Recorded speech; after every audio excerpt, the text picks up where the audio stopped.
Trav, just to sort of kick things off here, what was it like for you, who had been waiting for an opportunity to just be back behind a bench, running a bench? Different for me. It's never the way you envision getting back behind the bench, or not the way I envisioned it. When I came here, there's reasons I came to the team, and obviously where the team was at excited me. But am I lying that it didn't? I'm a head coach by nature, so that part I love that part of the job, but it's not the way I envisioned getting the job. You talk about joining the team. What was the appeal, and then how did being at the helm of that excite you? Yeah, again, I go back to that time of the year. It's very chaotic whenever something like that happens, and you take over a team in mid-season, toward the end of the season. And, I don't think when you're preparing to be a head coach or you're taking over a team for the first time, it's usually in the off-season, and you're doing a lot of work gearing up for training camp. This was more of a 24-hour, 12-hour period of preparing to get the team back on track, I guess, sort of say, or start to install things that I believe in areas that we needed to improve in. But to be behind the bench again was nice. You've worked with young players before in your career. Right. What was it like, teaching and working with these young players that you have here, and what did you see in that short time that you were head coach? Learned a lot from being the head coach with our group. I've had a long history of working with young players. We've got a lot of great young talent on our group that I believe is on the cusp of hopefully doing great things. Not just making the playoffs, but the ultimate goal is to win a Stanley Cup. And you've seen it over time with young players where there is some setbacks. There's some learning curves. There's some tough lessons to learn along the way. And the team had a good season last year. They won a playoff round, and this season didn't go the way as planned. And the important part now is to really analyze why, learn lessons from it, and come into camp next year really hungry and eager to get back to work and learn from this season. You've talked about being a head coach by nature. I mean, is this if you had your talk with Tom already, how did that go? And do you just reveal some details about that? Yeah, Fitz and I have talked briefly. We'll talk more in the upcoming weeks. Do I want to be the head coach of the team? 100%. There's a lot of reasons why. One of them being the team is good and I want to win. There's certain parts of coaching that I believe in. Collaboration is a big part of it, and I know when you talk about collaboration, that's seeing eye to eye with people throughout your organization. I think Fitz and I see the game very similar. I like what they're trying to do with the group and where they want to go, but it's also collaborating throughout your organization, whether it's analytics, athletic training, and I think that's a huge part of winning. Communication is a big part of what I believe in is coaching, and having accountability. And I think these are all things that go into winning organizations. And but Fitz and I will talk more over the upcoming weeks, and we'll see where it ends up. If it doesn't end up in that direction, is this a place that you want to return to? Is it an assistant role? Or? I haven't even looked past us getting through the year-end meetings. Those are questions that I don't really haven't thought about, and I hope I don't have to think about. I want to be the head coach of the New Jersey Devils, and we'll see where that goes. Travis, you talked about instilling systems when you took over as the Yeah. head coach. Where did you see the biggest growth out of your team? Well, I'd like, it's such a short time. When you take over a team with 21 games left, and it was a very emotional time. Not only is there the coach that a lot of them have had for a long time not here anymore, there's a trade deadline, and then there's the emotions that go into battling for a playoff spot, and then not being in a playoff spot. Also trying to install my beliefs in how you win, not just today, but long term. And there's certain areas that I thought details in our game improved. I like teams that are hard to play against, and that's an area that I think we can improve on. And when I say hard to play against, I'm not talking about the fighting, the running over people. I mean, that's all part of hockey. But really, the mindset of your group and what it takes to win, being tenacious on the puck, being committed to certain structures in your game that go into winning. When you watch championship teams, they don't just score goals. They defend as well, and they're committed to hard areas of the rink. They get to puck battles quickly. They defend their net hard.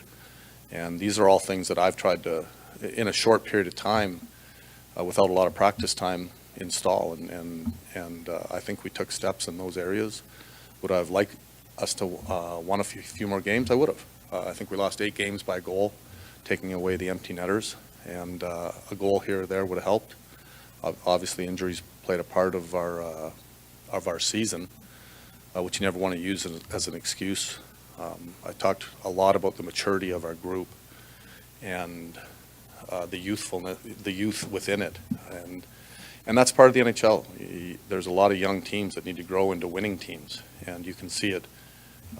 Every team that wins a cup at some point was probably a young team that couldn't find a way to win, and we're at that stage now where we've got to continue to push. And really, what excites me about the group is I've seen it now for 20 games. I think I have a real strong understanding of where it is. A big part of my coaching is building relationships. When you talk about accountability, that's really being there for each other every day and dependable that you're going to do the right thing to win. And as a coach, to have accountability in your room, I believe you have to have open dialogue, open communication, trust, build a relationship, and not only do the players then accept accountability, they want it, and they understand it when players are held accountable. You've always been transparent about ways you've grown throughout your coaching career. Yeah. What's the biggest lesson you've taken from this season? I don't know. I mean, you're always taking lessons. For me, as soon as I was behind the bench again, I could tell that I was a lot better coach. I mean, it's just over time, stepping away from the game, analyzing. I'm a big believer in knowledge, gaining knowledge, studying the game. I've changed a few of the things that I believed in before as a coach. Confidence is another area that you improve the more you do things. But being here now for 20 games with the group, it gives me a lot of enthusiasm going forward with the team, because I think, they're very good hockey players. There's a lot of good young players here in the organization. I believe the organization as a whole is committed, and I'm not just talking the players, but obviously management, ownership, committed to being a winning team. And that means a lot. It means a lot to a coach that the team is committed to doing the right things to win. And sometimes, that's not the popular choice all the time. The popular choice isn't always the best choice, and our team's committed to doing that. So it's an exciting group, and I think the future is extremely bright. And for me as a coach, I want to win. Like at the end of the day, I want to win, and I think the Devils have a chance to do that. Travis, I guess about a week and a half after you taking over, I did ask you what you felt the identity of the team was. Right. Now that the season has concluded, do you feel the team established some sort of identity that you appreciated, or is it tough to tell because of the injuries and that and such? I think we've started to talk about the identity that we want to have. And did we take steps? Maybe. At times. Are we there yet? By no means. There's a long way to go in developing that identity. Obviously, having your whole team, the style of play that you want to play. Hey, we're an offensive team. We've got offensive players, and we're going to create scoring chances. But there's other areas that go into winning. And but I think we've taken a step. And for me, that's part of the summer. That's part of communicating with your group over the summer of what expectations are, what we want to see out of our players when they come back to training camp, not only physically but mentally. I think conditioning is an area that a lot of teams can improve on. Are you middle of the road in the NHL in your conditioning level? Or, because if you are, it's not good enough for me. I want players that are extremely well conditioned. I believe that the game is played so fast right now that, and it's physical. You get into playoffs, you've got to be a well conditioned athlete, and there's no excuse not to be. And for me as a coach, I'm going to push our players to be the best they can be individually, to be the best you can be collectively. And effort is something that isn't hard to give. And effort doesn't just start at training camp. For me, effort starts, in 2 weeks when you take a little break and then you get back to work and you're ultra committed to being that best version that you can be to come back and help the team win. And that's what it takes to win. It's hard to win in the league. Like, there's a lot of good teams, and you need to be your best all the time. And it's not just coming to training camp, it's every day. It's being a great pro. It's coming to practice and understanding there's purpose to practice. You only get so much practice time and you can't waste it. Every drill that we do in practice, there's a purpose behind it. There's a detail within the drill that needs to be performed. And, that's part of that maturing process that I'm talking about. You see younger players that, sometimes they just kind of practice. And then you see older players that they understand that, hey, we're working on taking time and space away here, and this is going to translate to the game. And if you don't do it in practice, you can't do it in the game. And I'm a stickler when it comes to details in practice, pace of play in practice, teaching before practice so they understand that. And that all goes into winning. And at the end of the day, we're all responsible to helping our team win, everyone within the whole organization. And it's not just coaches, it's not just players, it's everyone. And that's where that collaboration comes in, where everyone believes they're a real part of the team. And they're part of the success, and they're part of the failure, too. And, I think if you have that type of attitude, your team can only ascend. And just as a quick follow to that, I mean, the players were saying all the right things yesterday, in the fact that, it's a lesson learned this season after what we did the previous season. I would imagine it is frustrating, though, for some of these veterans. Like, Heischer haven't really experienced the playoffs as much as he would want, Jesper Bratt. What do you want to see from these players in the off season? What do they need to do to really come in and hitting the ground running in training camp? Well, I think it's different for every player. I believe in accountability, but there's certain standards that every player has to be held to.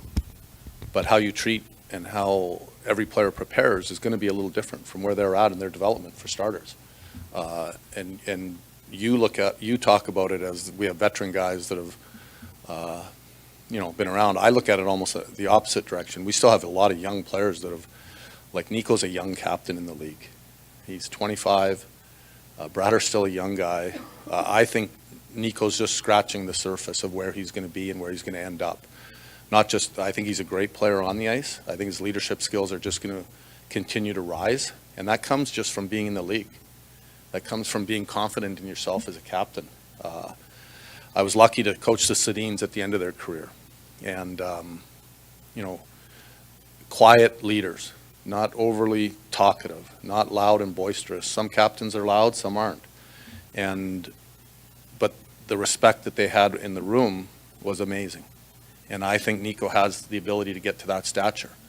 But it takes time, and it doesn't happen overnight. And sometimes you have to lose and have hard seasons to really learn from it. And I talk about self-evaluation a lot and being able to evaluate yourself. And that is not just the guys at the bottom of the lineup. That is everyone. That is everyone from Nico to Jack to Dougie to Timo to myself. And that's how you get better. That's the only way to improve, is to be able to self-evaluate and be really brutally honest. And as coaches, we will help with that process. Even coach to coach, I believe in having open dialogue and being able to talk to each other as far as where we need to be better, what assistant coaches need from the head coach, how can I help them do their job better, where can I be better? And I think when you strive to be better and you strive to gain knowledge, you're gonna improve, and that's what I expect from our team. Travis, over the last 6 weeks or so, you spent a lot of time talking about, the structure, responsibility, maybe Yeah. being more responsible defensively. You also mentioned the offensive talent on this team. Mm-hmm. Did you think that, not just short term, but for the long-term goals of this team, it was maybe even worth sacrificing a little bit on the offensive end, focus-wise, to make sure that guys were starting to do the things defensively you wanted to see? Yeah, and I think, internally, we've talked about that. I've talked to our group about the 200-foot game a lot, because I think it's an area that if you do not have, you cannot win. I also know that we have naturally offensive players on our team, and we didn't really touch on a lot of offense yet. I think there is ways that you can get ahead of the game in the NHL with offensive schemes that take a lot of practice time as well, and you need to, and that really starts in training camp. But the shortcomings of our group, I don't think are offensive-minded. But I think it's also an area that we need to continue to work on. Like, we can't just you can't win in the league by just being a rush team. You just can't. It gets too hard in the playoffs. Teams work too hard. They're above. Their structure is tight in the playoffs. You have to be able to score in the offensive zone, and that's an area that we need to improve on. And I believe there are ways to improve your offensive scheme. Part of it is personnel. Do you have skilled enough players to make plays in the offensive zone? Are you willing to go to the net in the offensive zone? And people talk a lot about that with our group, that maybe they don't go to the net hard enough. It's not just that. You have to have players that can get shots to the net as well and get pucks through from the point. And I've challenged a lot of our players to improve their shot. It sounds simple, but at the NHL level, I believe there's a lot of room for improvement in shooting. And I see that on our team. I'd like to see a lot of our group come back with quicker releases, harder shots. There's something to be said for just getting a puck and wristing it through. And we, not having Dougie this year, he's one of the better ones in the league at it. But if you've got 2, 3, 4 defensemen that can get a puck to the net, with the quickness of our group and then adding willingness to get to the net from our group, now you're going to create more in the offense. Travis, you mentioned a few minutes ago that you felt you were a different coach when you took over. What are some of the things that you may have picked up from or learned from Lindy and the staff before you took over midway through the season?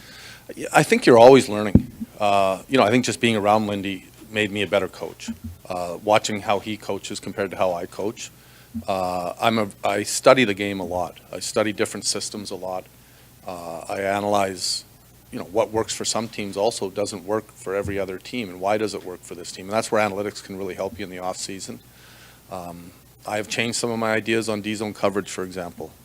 A little bit on forecheck. I think that's just evolving as a coach, and I think the game evolves.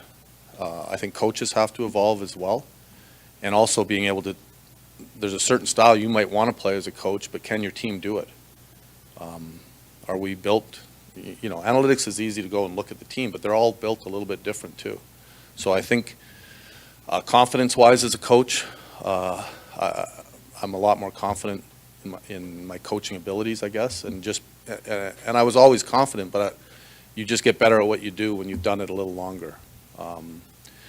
My passion is strong to coach. I love it, and I want to win badly, and that's what really drives me. Just as a follow-up, assuming that you are still here next year, what are some of the changes that you want to personally make, either coach to coach or coach to players, that can help this team? I think there's individual messages to players that I believe are individual, and they're between me and the player, and challenging players to be better. And I started to do that yesterday. If I am the coach, there'll be a lot of follow-up to our group. It's not just the individual, but it's the identity of our team and the mindset of our group coming back next year. I want that to be different. I want there to be a lot of purpose to our off season. I want there to be a lot of purpose to our play and purpose to our identity. and being committed to it. You need to be a very committed athlete to be a very committed team. And, that's an area that I want our players to be very strong in. Travis, you talked about, you want to see conditioned players. Yeah. You talked about how well they can be offensively. How much does this team have to get stronger? I mean, there are times Yeah. where you don't seem strong enough. Well, we're young too. Like, you look at you look at some of the teams in the league, and I think what you're saying is there's men on the ice, and then sometimes there's some teams have what you'd call boys, I guess, and we have guys that are still maturing in their bodies are maturing. I look at a kid like Merce, man, he's a good player, but he's still growing. He's still maturing into a stronger man, and that you can't just rush that. That does take time, but then the onus goes on to every player individually to make sure that they are developing as quick as they can and having a strong understanding of where they need to develop. Because there's good NHL players and then there's players that you win with. And sometimes there's a difference in the two. And we want players that you can win with. And I want to coach players that'll win you championships. And I think we've got a lot of them. And whoever coaches this team, hopefully it's myself, we're pushing those players to be players you can win with physically, but mentally as well. I think we showed immaturity at times, situational awareness. It might have cost us points that you get by just getting to overtime. And you see a lot of veteran teams will pick up a lot of overtime points. And part of that is understanding, hey, it's a tied game. We got 5 minutes left. Let's get it. And we're a great overtime team. And there's a long list of things that you do as a coach and you analyze and you look at, and we're just starting to do that now. And I'm a big believer in the off season being a time not only do players improve, especially young ones that we have. It's incredibly important that they improve over the summer, but also coaches, where they take the time to analyze the team's game, analyze what works around the league, and be fully prepared going into training camp so that your team gets out of the gate quick. Travis, you're obviously an excellent communicator with the way you respond to our questions, and I'm sure the way you talk to your players as well. I'm wondering how vital, and you touched on it a little bit before, that has been to creating those relationships where you can hold players accountable and they understand why they're being accountable. Yeah, well, you don't want excuses. I think the worst thing is for a coach to expect something out of a player, but he doesn't understand what's expected out of him. Mm-hmm. And there's different levels of accountability. There's accountability by talking and teaching, and maybe a player isn't old enough to really understand certain things. And there's, at the end of the day, how you keep players accountable changes. There's ice time. You diminish ice time. You sit out games, or you whisper into their ear and talk about certain scenarios. It's not always tough love either. And I think the best coaches have a feel for what players need. And the coaches bend to the players to make sure you get the best out of the players. They don't always make the players bend to the coach. And I think, there's give and take in both those areas. But the players having a strong understanding of what's expected is vital to having accountability. And that dialogue, that communication is, one of the ways of players knowing what's expected of them. There's video. There's numerous ways that you show players how to play the game, and I'm a big believer in that, or else it's hard to have accountability. Last from me, yesterday we went through the locker room and talked to all the players, and they really spoke highly of the experience that they had working with you, Right. whether it was communication, just all those things. What does it mean to you as a coach stepping in with 20 games left, to know that you had such positive feedback from the guys that you coached? It's nice to hear. I think, I'd like every coach is confident and they think that they're the best coach in the world, and or one of them. And I think I'm a good coach, and I want the players to believe that they have a good coach. They've only seen me for 20 games. They have not seen me probably in full mode yet because we haven't got there. I'm a big believer in training camp and players being ready to go in training camp. That it's not just come and let's kind of work ourselves into it. I think training camp is a time of year that is vital to setting the standards, executing expectations, and the style of play that you want. And I think me being around the team for these 20 games, they have a feel for what I'm about now. But they're going to see a different side of me in training camp as well, and not just coaching. And I also believe that it's given me a huge advantage prepping for next year, as well as getting ready for the upcoming season. I think whenever a coach can come in, even for a little bit at the end of the year, it really helps him to understand the team and not even the on ice and the X's and O's, but just the individuals, the mindset of each player. It's easy to watch the game and say this guy needs to improve in this area, but knowing how the player ticks mentally is I think almost more important to getting a player to improve. Yeah, Travis, extremely off topic, but since you played there, just curious your thoughts. I mean, do you have any thoughts on the Coyotes moving out of Arizona, out of the desert? They've been there a long time. Anytime a team leaves, you feel for the fans, the people, I still know some of the trainers that work there, and they've been there a long time. So you feel bad for those people, but also the league has a job to do as well, and it just hasn't gone the way as planned, I guess. It is a good hockey market, and it's unfortunate that they've had to move the team. Travis, earlier you mentioned analytics. Do you feel sometimes an overload of information could negatively impact the players? And if so, how do you help to find that balance? Yeah, I don't think the players are involved with analytics as much as coaches. And I do believe if you involve analytics into the players and talk about it with them, it can overload them. I think the analytics are a byproduct of coaching, doing the right things, but also using analytics to pre-scout, off-season, studies of teams. There's so many ways you can use it, even practice, how you practice, the level of pace that you need to practice at. It's a great tool for coaches. I thoroughly believe in it. As far as the players go, they're not so in tune to analytics and the study of it yet. Was coaching in the New York market everything you thought it would be? Yeah, it's there's a lot of rivalries here, and I love that. I love the passion part of the game. I want a team that plays with a high level of passion and loves coming to the rink, loves winning. When you talk about New York loves winning. Like New Jersey, New York, all people around here. I also coach in the Canadian market already, so I'm used to the heat a little bit with the Canadian market, but I have enjoyed my time.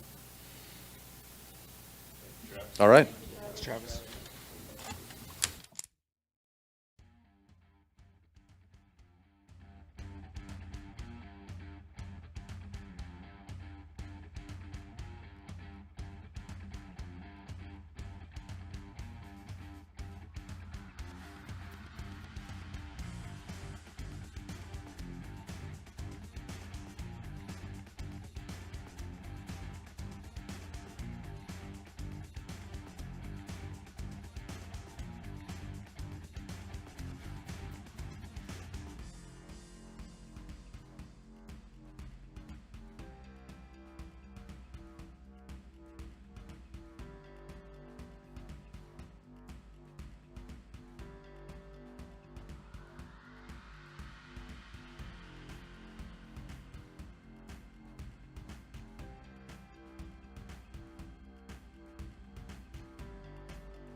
this off, we lost a valuable member to our organization yesterday. Glenn Dirk passed away, a longtime scout here, 29 years.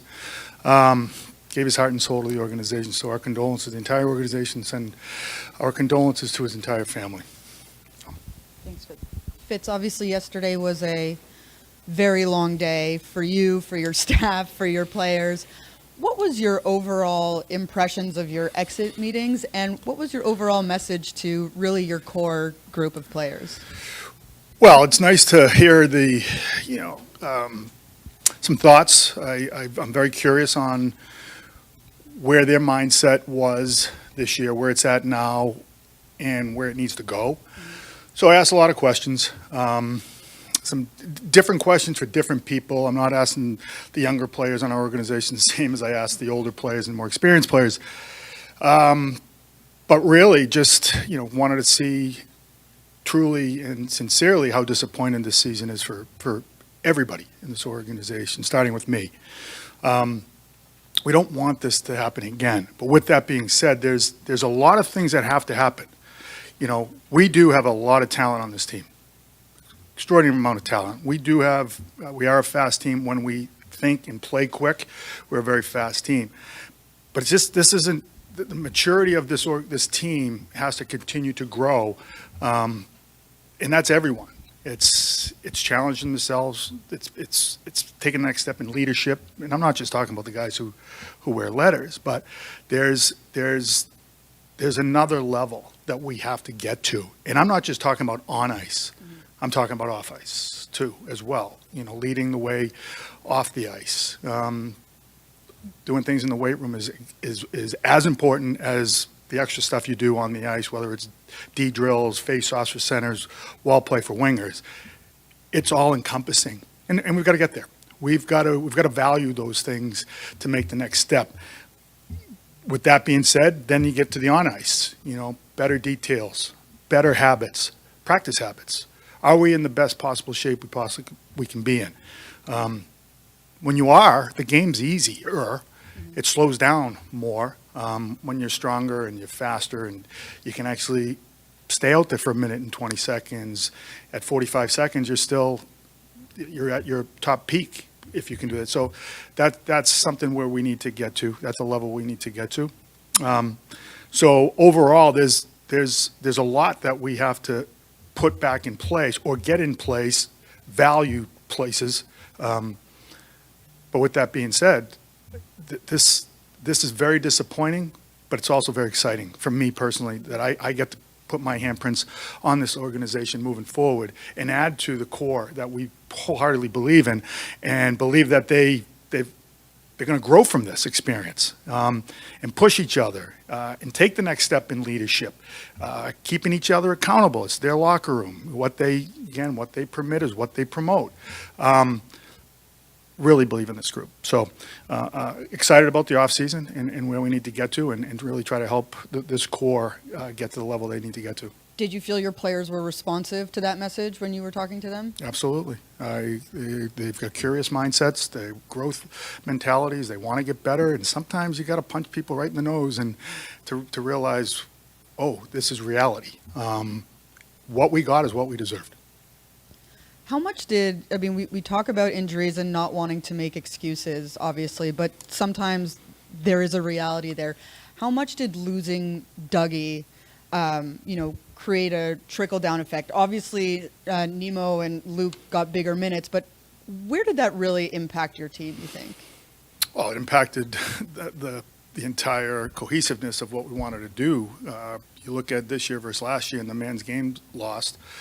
Completely different. At one point we had $30+ million out of our lineup, and it's not an excuse. It tells you need to lean on other things to be competitive each game, and those are the details and the habits and style play we needed to really be consistent with because of who we didn't have in the lineup.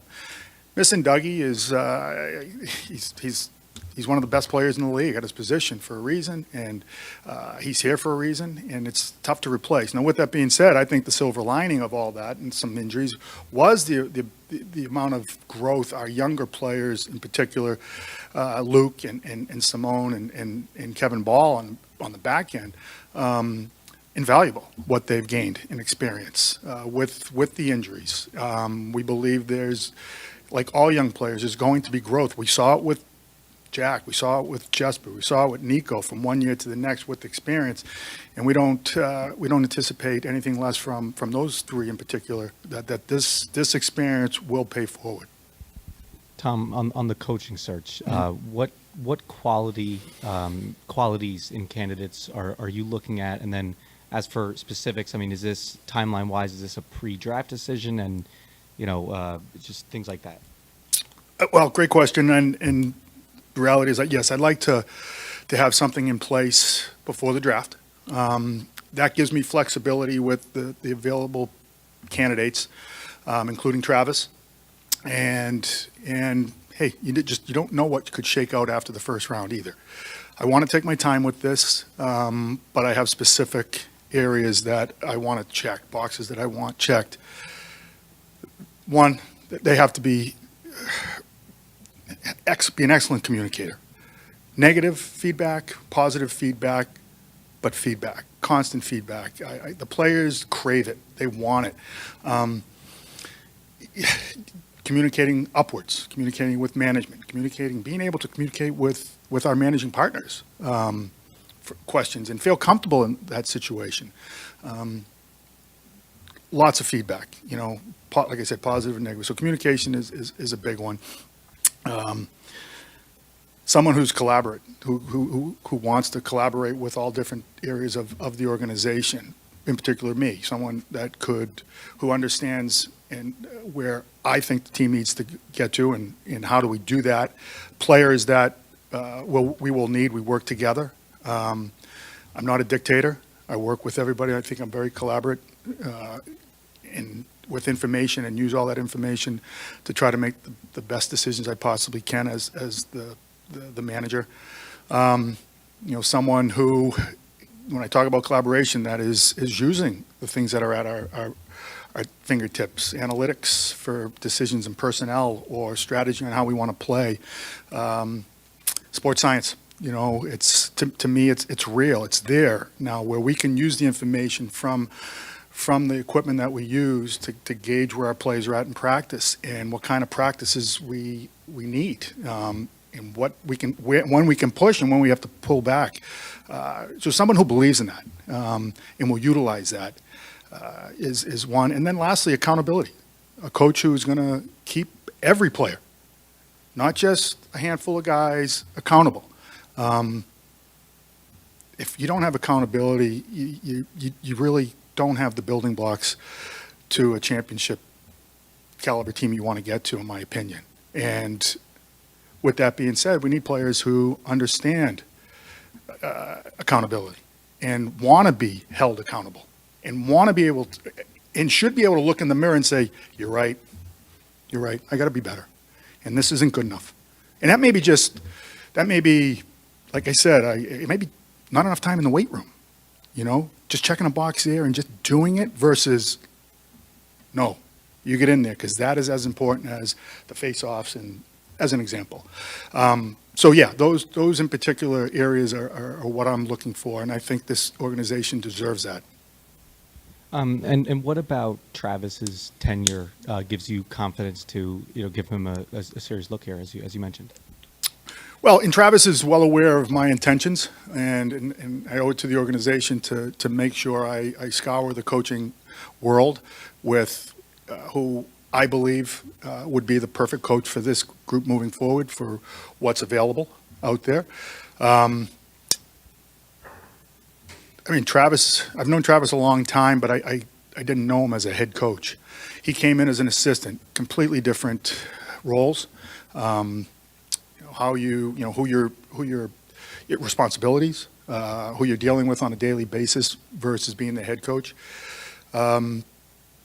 I liked what I saw of Travis. I think he checks a lot of boxes. I think he's a no-nonsense head coach. I think he's very open, and players know where he stands and his thoughts, and that's important. But like I said, and Travis knows this, it's my responsibility to to make sure that every stone is unturned or turned over.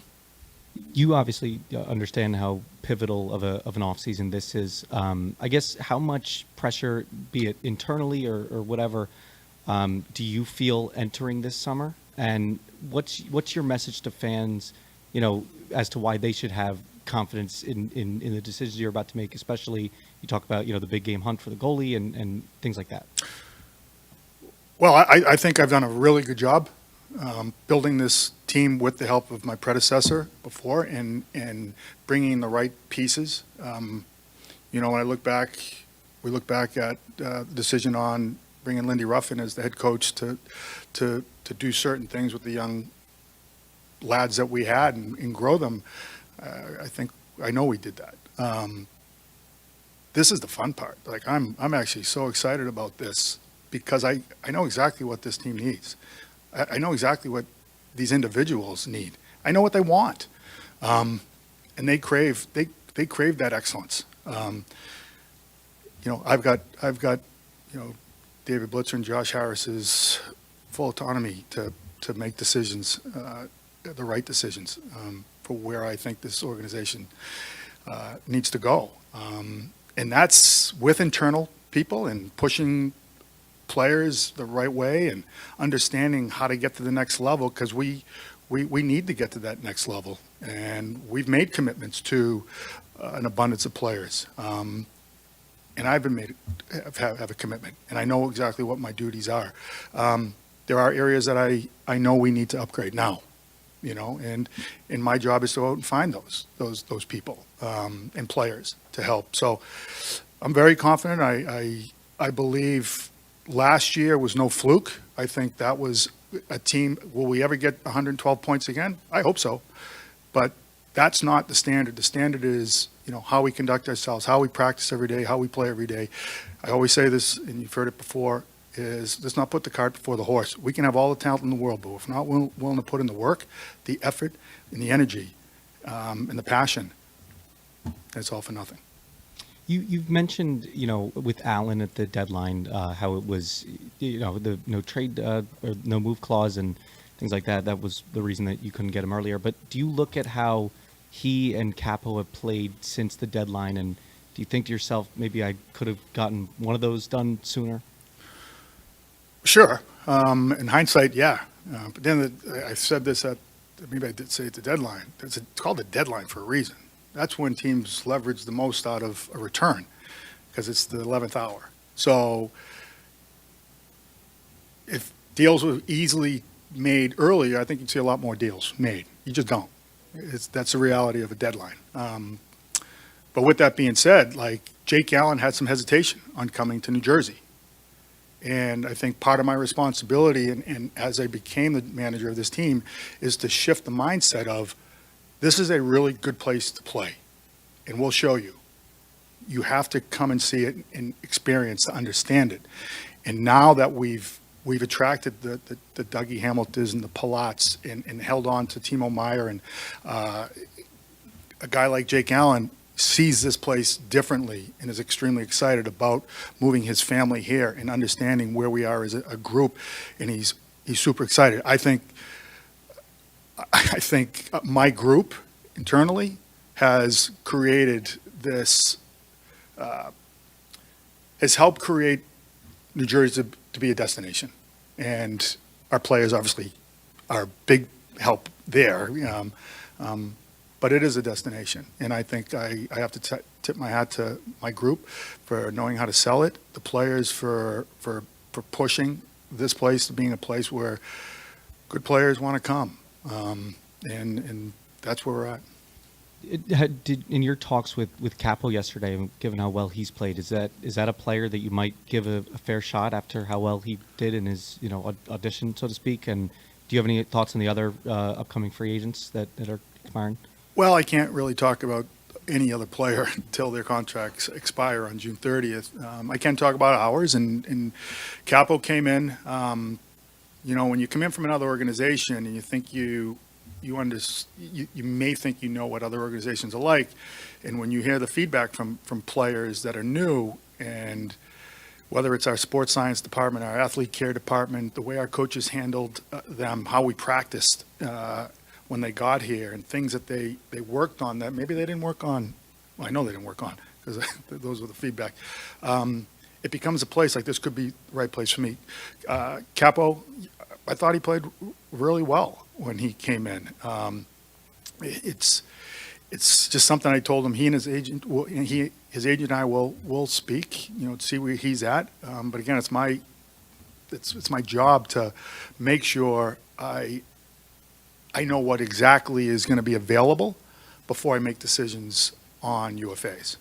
Is another decision that's going to have to be made this summer the status of some of the assistant coaches? Will there be some turnover there or anything? Well, I want to get through the head coach process first. But again, I'll remind you, these are the same coaches that had 112 points last year as well. And these are the same coaches that helped grow, our younger players to, Jack to a 100-point player. And they're the same coaches. I'm looking for continuity. Every year when you have a down year, a great year, you don't just get extensions when you have great years either. Okay? So it works both ways. I will, once I kind of pick through whoever that next head coach is, what he's looking for and assistants, we'll have a say in that. But we have really good people. Do you have an update on what Seamus Casey might do? If I was a betting man, I would say he's probably leaning towards turning pro. But, with that being said, we talked to him right before the national championship weekend. He wasn't sure. There was no pressure at all from us. And to me, when you forfeit, the rest of your college career, you need to be more than 2 feet in the water. You have to jump right in, and you have to really want this. Any hesitations, then it may not work. So we're going to give him all the time he needs. Tom, not sure if this is something you'll reveal, but is there a priority pecking order of positions when you look at your roster that you feel is a priority as far as how you're going to go about things in the offseason? Well, I think what we do is we evaluate what we have internally. We have some UFAs that we will discuss. Is there a fit at what position? And whether it's a forward, where do they fit? But I absolutely have no plans to rushing anything with our UFAs. We will go through internally with my group, my personnel group, my leadership group on what we need. Where do we need to get better in certain areas? Like I said earlier, I believe in this core. So how do we build around these guys, and how do we become a team with the identity that we want? Then with that, you project the possibilities of who could be a UFA, and then talks with other managers who possibly could be available that checks the boxes that we want to add to our organization. We have one goalie under contract other than our 2 young kids, so an area where I'll definitely continue to explore.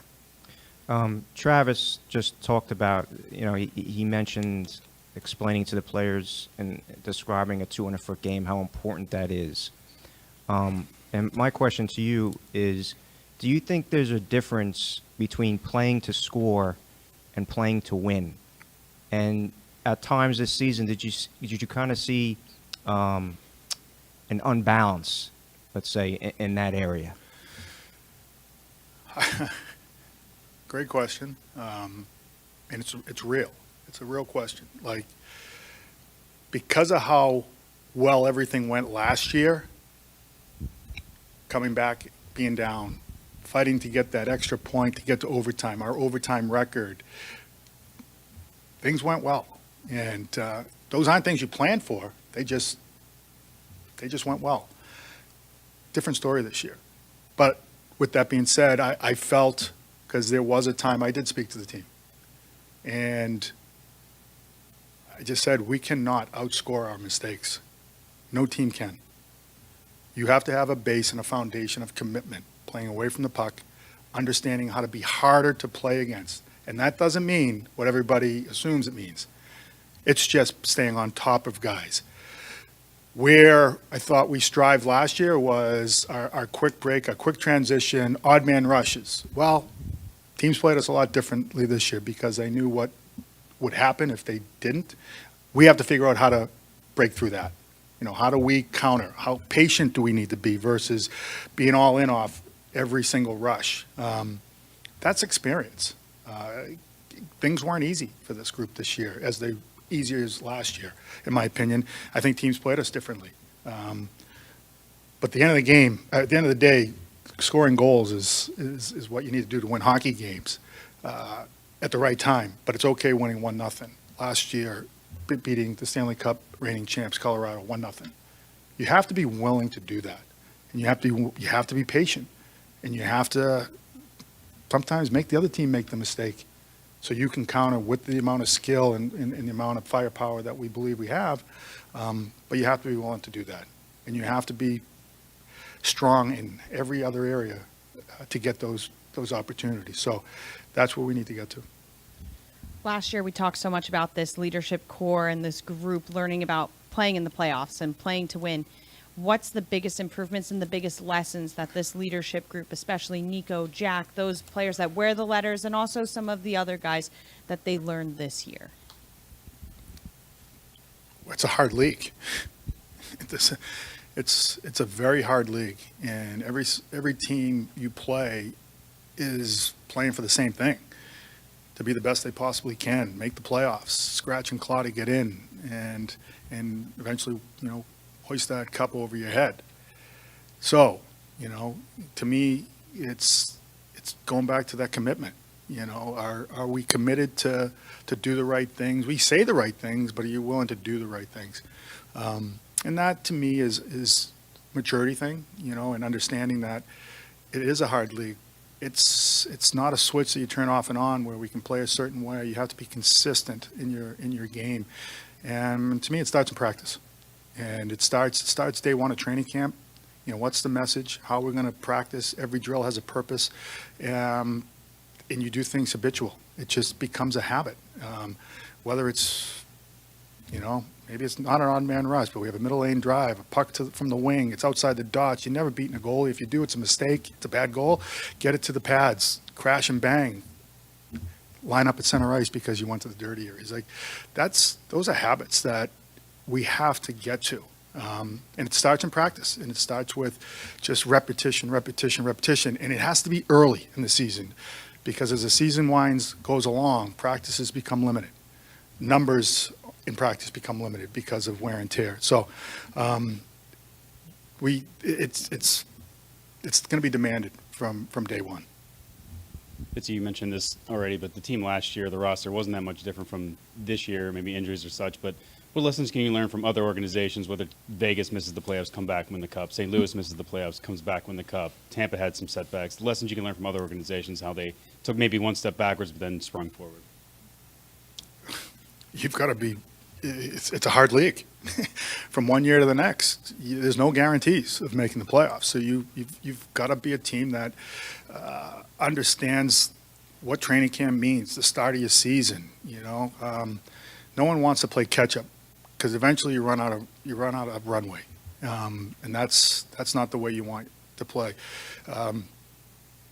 Last year when you have a 13-game winning streak and the amount of points we banked was obviously crucial for the end, because a lot of people don't talk about the 7-game losing streak we went on in January. But with those points we got early on, it just it never became a topic. But internally, it was unacceptable. So consistency.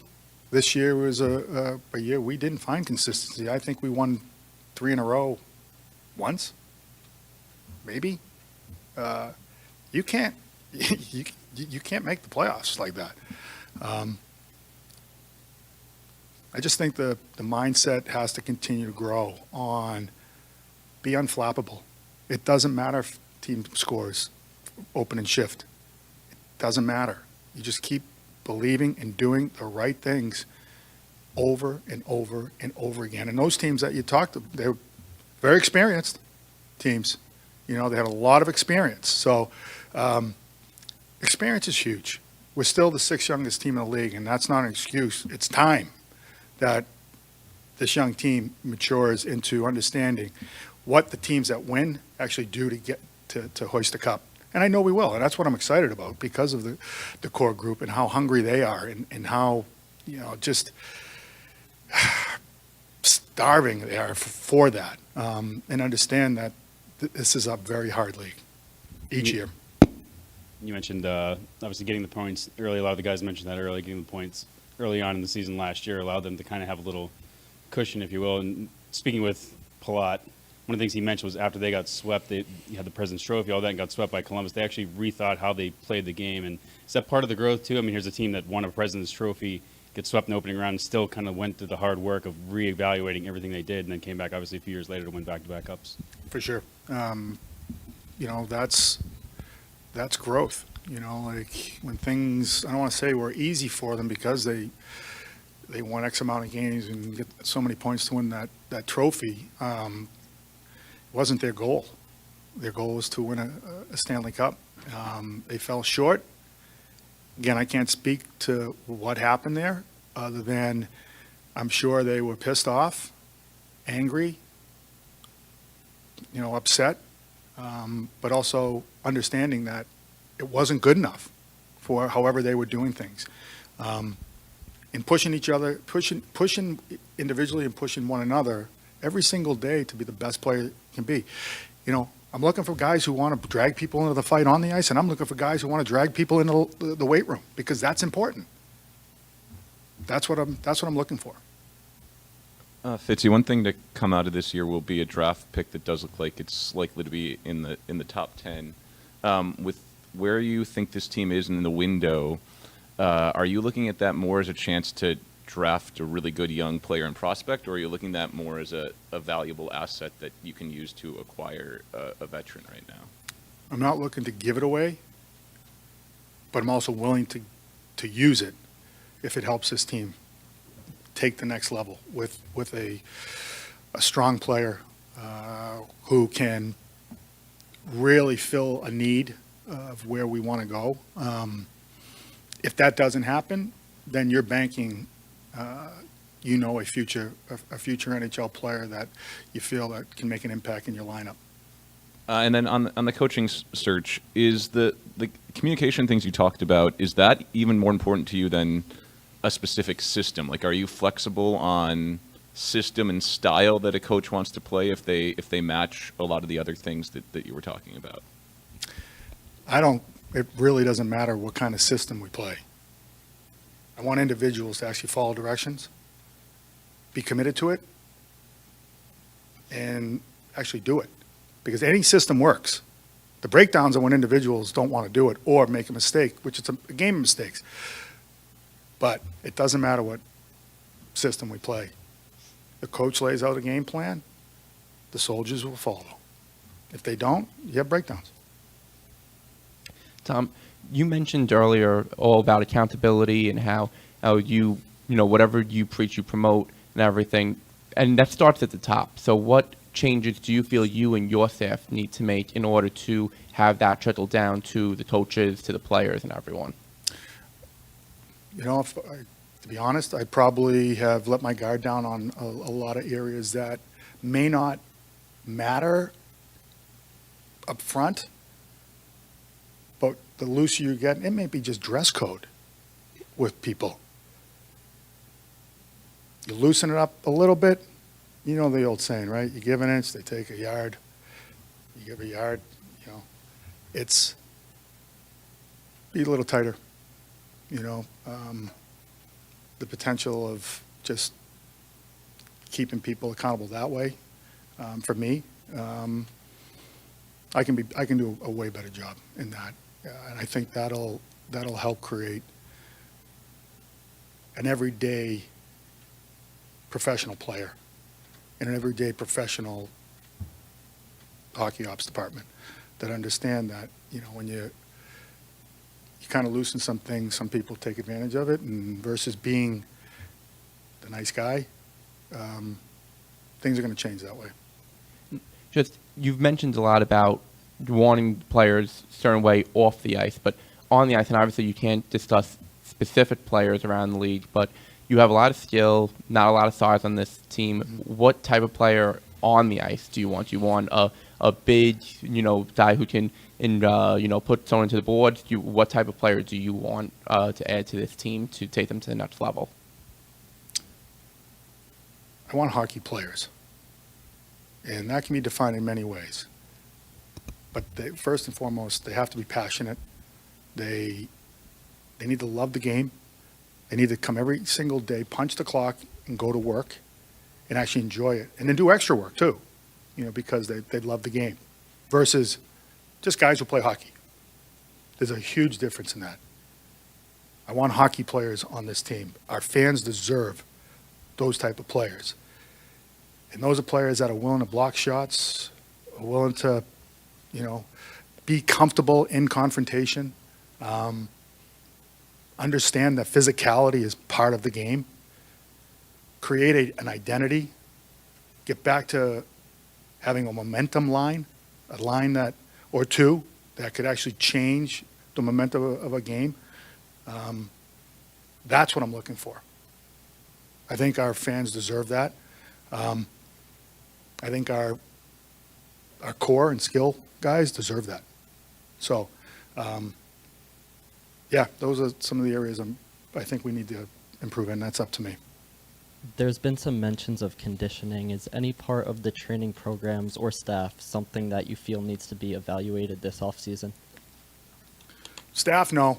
I think we have, to be quite honest, I think we're ahead of, I think we're at the top when it comes to sports science and understanding where our guys are at and where we can push them.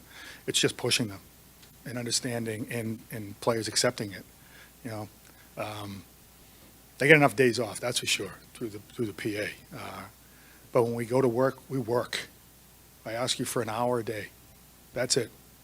So you should be able to handle a really crisp skate in March after a 4 and 5 or 4.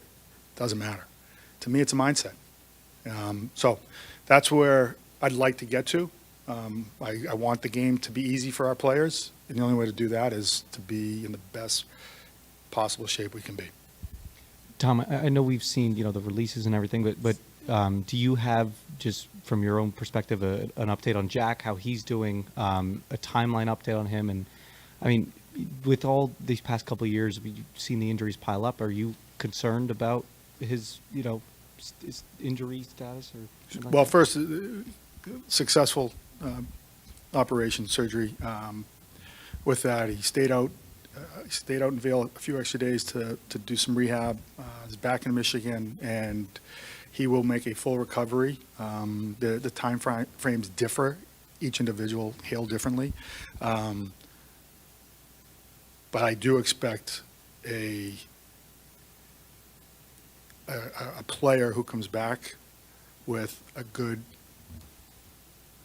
a lot of energy, feeling great, excited about the season, and stronger. So no, and I don't worry about. I mean, Jack's a special player. He doesn't get hit very often. There's a reason, because he's hard to hit. So I don't worry about that at all. I hope you like this question. A good offensive line has always been said can make a better quarterback. Now in hockey, can the defense make the goalie better? And forwards can make defense better. So it's all connected. We weren't connected this year. We talked about it ad nauseum, about being committed, connected, and being competitive. We chased it all year. And at the start of the year, we were banking points, but we still weren't close to doing the right things on the ice. We were talented enough. Maybe teams weren't in top shape at that time. But we took advantage of it because we were talented enough. And I said it earlier, when you have a mentality of outscoring your mistakes, you're going to come up short. You might be able to cover it up for a little bit, but over a long haul, it catches up to you. But I do think it's all connected. absolutely, we've got to be harder at the net front. That's just fundamentals. It really is. I mean, every kid who plays defense as a kid, you're taught, rather you shovel than hammer down. Get underneath someone's stick, and because if his stick's in the air, he can't get to the puck. So those are areas where we will continue to grow. Will that help our goalie? Sure. But there are also areas where we do a really good job of defending, and some squeakers are held in, and that's disheartening as well. So, maybe our D, we want them to be a little more aggressive, but you can't do that if you don't have a high F3 or a committed forward that is understanding that I've got to be back in case the puck gets out. So we just got to be better focused in that area and more connected. Tom, are you looking forward to and maybe the trip to Prague is something that might galvanize the group as well? Oh, for sure. Really looking forward to that. I think this group, one, deserves it. Being asked to do this is I think, a badge of honor, because not every team gets a chance to do this. I'm glad we're doing it at the start of the year. Team bonding wise, those things go a long way. When you look back on your season, you go, what a great year. Started in Prague. When we really got together and got to know each other and we're just around each other, not just the players, but management, ownership, entire staff. Tom, do you plan on tendering all your RFAs, qualifying? Right now I am, yeah. Tom, one of the things that I felt was missing this year, when you look around, you talked about injuries and things like that, but Michael McLeod was a vital part of this team. And I'm wondering, do you have any hope that you'll ever get him back, or is that something that's tied up in the courts, or what? Yeah, I can't answer that. I've been, the league, I can't talk about that. But I can talk about Michael. Big loss. It's a big loss. And he was getting better and better and better each day, and you can't replace that. Thanks, guys. Have a great offseason.